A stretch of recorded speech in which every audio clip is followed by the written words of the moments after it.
Hey guys, it's Dylan, and in today's video I'm going to be showing you, in my opinion, the best way to transition from a thumbs player to an index player. But before we get into that, I want to announce again that if you haven't already joined the Discord server, there's a link in the description below. Come join in there. We're having lots of fun.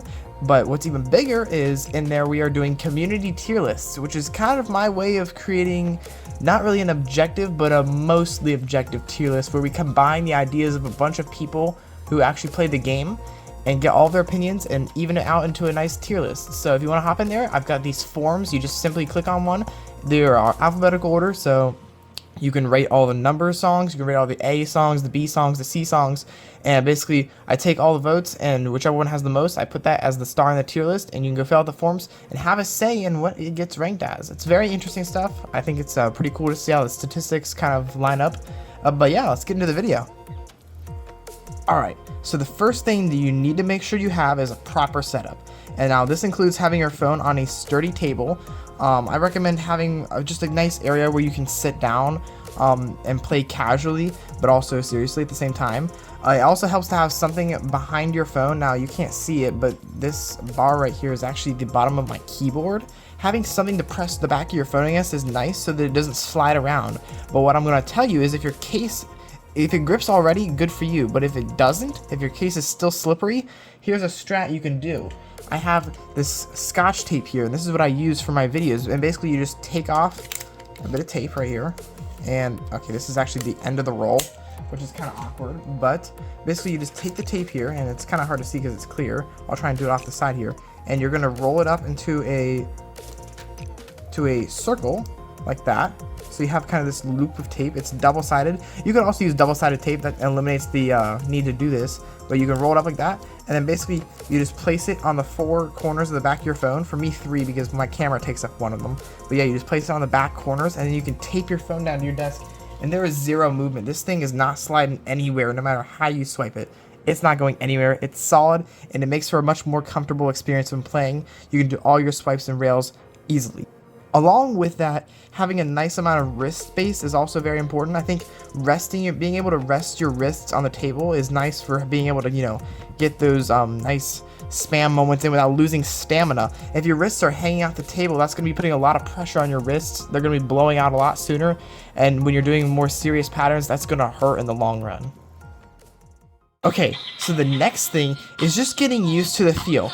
Indexes can be a bit tricky because a lot of people might overshoot lanes or might miss lanes, or they might mess up swipes. You've got to kind of understand that as an index player now, you have a lot more freedom of mobility. So when you're playing, you kind of have to be a little more precise with your inputs. Whereas with thumbs, your thumbs are kind of restricted to the lanes. You can't really move outside of that. With indexes, you've got free range of motion. You could do this for all I care, You have a range of motion. So you kind of got to get used to that feel. And what I suggest doing is, no matter how good you are, finding a normal, just any normal really, it can be any normal. I chose kind of a difficult one here, but just kind of getting used to the feel here. And, it might take a bit, but what I want you to focus on is making sure that your fingers are kind of landing in the center of those lanes, being very precise and exact with your movements. Then you can move on to the more difficult stuff where it's going to take a lot more precision, whereas if you mess up, it's going to be a lot more punishing. And just focusing on what's going on screen, right?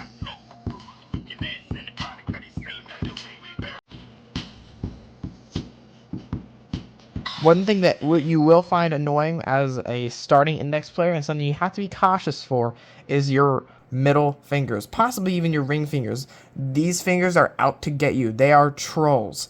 As you're playing index, you might notice that your middle finger will flop down and press on the screen above where you're playing.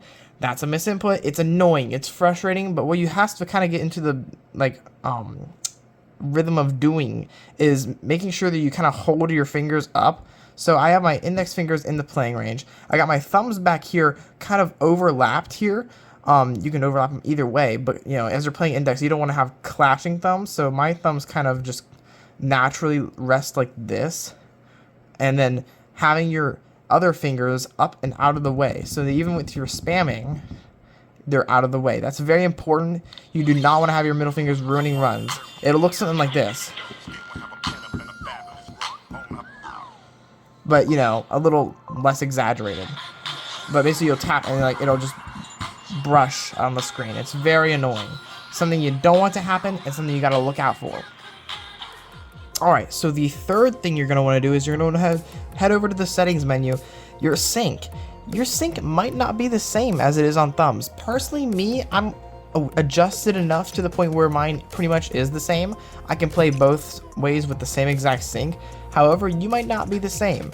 Your sync might move up or down 10 depending on just how your input delay of different fingers is. Because what you'll notice is with indexes is that you're kind of more on to it in a way. Like thumbs, you might be a little more delayed just because of the the sluggish movement. So your sync might change by 10 plus or minus. So I would look out for that. But that's not the only thing you should do in the settings. The second thing I want you to do is make sure you turn on vibrations. Now this might not be for everyone, but I recommend it because it allows you to feel hold ticks a lot better. And I think something that a lot of index players do, they complain about it a lot, and I think it might be tied to index in a way, is letting off those hold notes early. You kind of get a little too comfortable playing how you do, and then you let off a hold note early, whereas with vibrations, you can feel when that end tick locks in, you're gonna know it's there. So I recommend turning on vibrations. It's gonna help you a lot in the long run. Alright, now for the fourth tip, I wanna say this in kind of an encouraging way, but I need you guys to challenge yourself. It's very important at this stage, once you've kind of gotten yourself eased into it, to push yourself to some more difficult songs, because that's the only way you're going to improve quickly. And I kind of want to throw this in as a double tip, but something that helps a lot with indexes is tapping harder. You notice a lot in my videos that I tap really hard. You can hear the taps, they are audible. And a lot of index players do, because if you tap like a baby, it's hard to get that kind of tactile feedback when you're playing. So you kind of like, it's harder to almost feel the rhythm. Whereas when you're tapping harder, it's like drumming on a desk in school. You kind of, you feel that rhythm. So I advise you guys to challenge yourself and tap hard.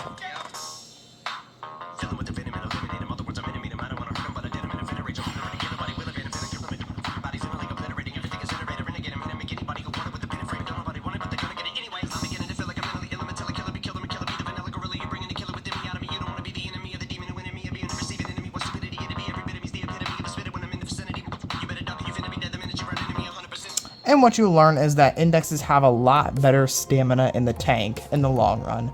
Sometimes with songs like these, I actually feel like my thumbs have better stamina, but thumbs are a lot more overall straining on your body, your wrists, your forearms, your hands, whereas indexes, you've got a lot less things being used at work, especially if you're resting your wrist on your desk. It's a lot more comfortable, you've got a lot more energy in the tank, and it'll feel better in the long run.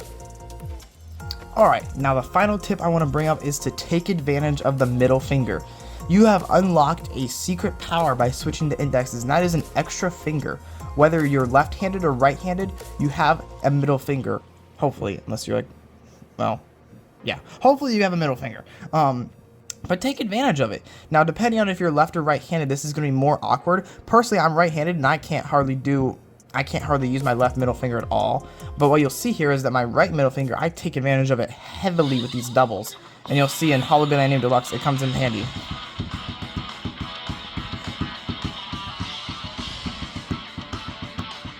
As you see, I play these normally, but these right-handed ones, I can do them with my middle finger. And I would encourage you to try and become ambidextrous with your middle fingers. Unfortunately, I'm just at the point where it doesn't matter enough to me to try to do it. It's just awkward. But if you can, try early on, because it could help a lot. And as you can see, I'm going to botch these doubles because I'm just like that. But the middle finger can also come in handy just for playing ordinary patterns that might be difficult, especially staircases.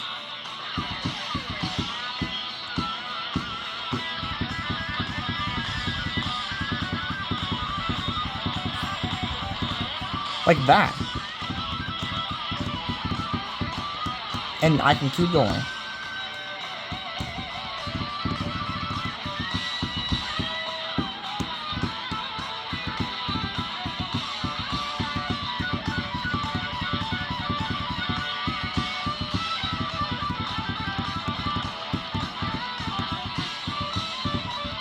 And I messed up there at the end. But could you count how many times I use my middle finger there? A lot. it can help out a lot. And seriously, taking, you know, stress off of certain sections, it helps a lot. And it feels good too. You just have to get used to it, and it's gonna be awkward at first, but I recommend just starting out with whichever middle finger matches what your handedness is. So if you're right-handed, I would work on your right middle finger. If you're left-handed, your left one. And just work on using it in ordinary. It doesn't have to be in hard charts like this. Even in an ordinary chart where you've got maybe like a double and then a single and then a double, you can go like this. And that takes the strain off of having to go like this. Because then you're using this, what it's doing in the end is taking strain off of one finger having to make multiple inputs in a row. So instead of having where your left finger's having to go back and forth, if that was just a regular three note pattern, you would never hit it like this. You'd hit it like this, right? That takes the strain off your finger. So when you've got a double note, single double note, why not take the strain off it and do something like this? Right? This is basically just like pretending like this is one finger, you know? And so it really is something to look for. And yeah, that's pretty much it.